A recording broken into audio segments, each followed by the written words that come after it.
ऐसा लगता है कि दारू के दरिया में पता नहीं कितने डूबे और उतराए हुए हैं। जैसे कर्म किए हैं आम आदमी पार्टी ने, अब वो पूरी चुनौती के साथ उनके सामने आ रहे हैं। आप उस दलदल में धंसते हुए चले जा रहे हैं।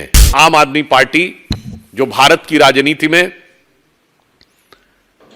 मूल्यों की राजनीति स्थापित करने का दावा करके आई थी, वो सबसे मूल्यहीन पार्टी दिखाई पड़ रही है। दिल्ली की जनता आज अपने को ठगा हुआ महसूस कर रही है। मुझे तो वो पुराने गीत की पंक्ति याद आ जाती है। एक निकल रहा है मंत्री, फिर दूसरा डिप्टी सीएम, फिर तीसरा संसदीय दल का नेता, और अभी आगे अल्लाह जाने क्या होगा आगे। क्वारी शुरू होते ही पॉलिसी विड्रॉ कर ली। क्यों विड्रॉ किया अगर सब कुछ सही था? और विड्रॉ करने के बाद आप उसको डिफेंड भी कर रहे हैं, और डिफेंड करते हुए आप उस दलदल में धंसते हुए चले जा रहे हैं। क्योंकि जैसे कर्म किए हैं आम आदमी पार्टी ने, अब वो पूरी चुनौती के साथ उनके सामने आ रहे हैं। यहां पे मैं स्पष्ट करना चाहूंगा कि कल राउज एवेन्यू कोर्ट ने अपने निर्णय में पेज नंबर 10 के ऊपर जो लिखा है 15वें पॉइंट पे, जो ये कहने का प्रयास कर रहे हैं कि केस का आधार नहीं बनता है, उसमें बहुत स्पष्ट कहा है, hence in prima fascia view this court the fact stated that the material placed before the court nowhere shows that the suggest that his arrest in the present case is unwarranted and unreasonable। Hindi में कह दें, अदालत ने प्रथम दृष्टया यह विचार किया है और यह माना है कि यह कहीं से भी यह नहीं दर्शाता है कि वर्तमान मामले में गिरफ्तारी अनवारंटेड और अनरीजनेबल है। यानी यह कहना कि अनापेक्षित है या अनावश्यक है, यह उचित नहीं है। यह बहुत स्पष्ट रूप से कहा है। आगे भी अगर आप देखें तो पेज नंबर 11 पे बहुत साफ साफ अदालत ने कहा है कि in the prima fascia appears that the material placed before the court that this amount was delivered at the residence. यानी उन्होंने स्पष्ट कहा है कि जो आरोप लगे हैं उसके इलेक्ट्रॉनिक साक्ष्य सामने आए हैं कि आरोपी और नेता की भेंट हुई है। भेंट होने के बाद जो आरोप है पैसे की डिलीवरी का, वह भी इलेक्ट्रॉनिक साक्ष्यों के साथ मेल खाता हुआ नजर आ रहा है। अब मैं आपसे एक और पॉइंट कहना चाहूंगा कि जजमेंट के पॉइंट नंबर 13 को अगर आप पढ़ें पेज नंबर 12 पे, तो उसमें अंतिम 2 लाइनों में कोर्ट ये कहता है, though the veracity of these statement will be tested during the course of trial only but for the purpose of investigation and such statement has to be believed and taken into consideration.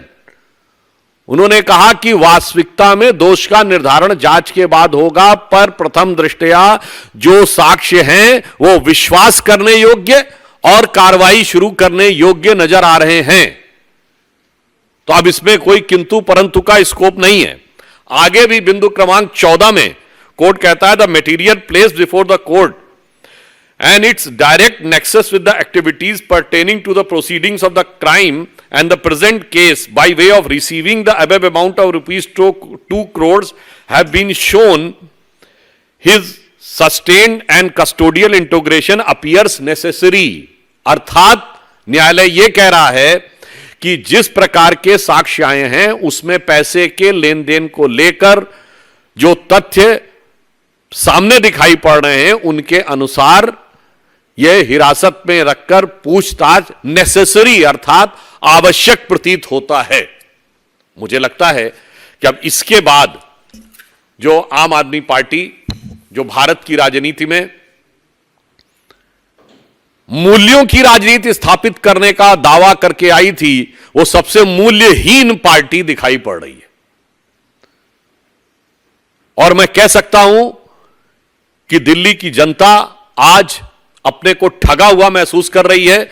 और इसके साथ मैं यह भी कहना चाहूंगा, अब एक के बाद एक नेता जिस प्रकार से उभरते चले आ रहे हैं इसमें, तो ऐसा लगता है कि दारू के दरिया में पता नहीं कितने डूबे और उतराए हुए हैं।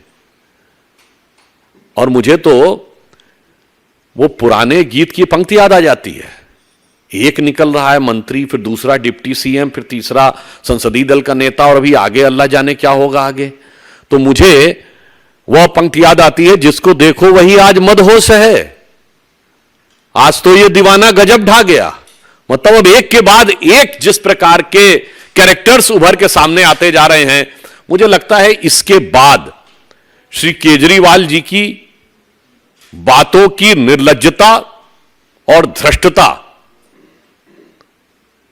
पूरी तरीके से जनता के सामने आ गई। आम आदमी पार्टी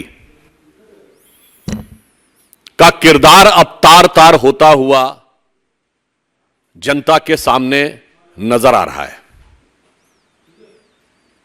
पहले उनकी सरकार के एक मंत्री श्री सत्येंद्र जैन भ्रष्टाचार के आरोप में जेल गए, जिन्हें न्यायालय से जमानत नहीं मिली।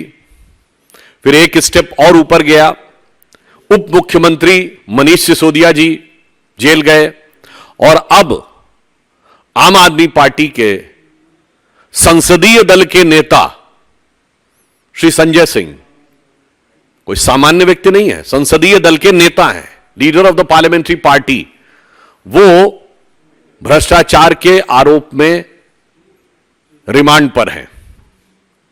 अतः अब यह साफ हो गया है कि आम आदमी पार्टी में भ्रष्टाचार एक आम नमस्कार, मैं हूं मानक गुप्ता। अगर आपको हमारा ये वीडियो पसंद आया हो तो इसे लाइक और शेयर जरूर करें, और हां, हमें सब्सक्राइब और फॉलो करना ना भूलें ताकि आप देश और दुनिया की कोई खबर मिस ना करें। तो जुड़े रहिए हमारे साथ और देखते रहिए न्यूज़ 24।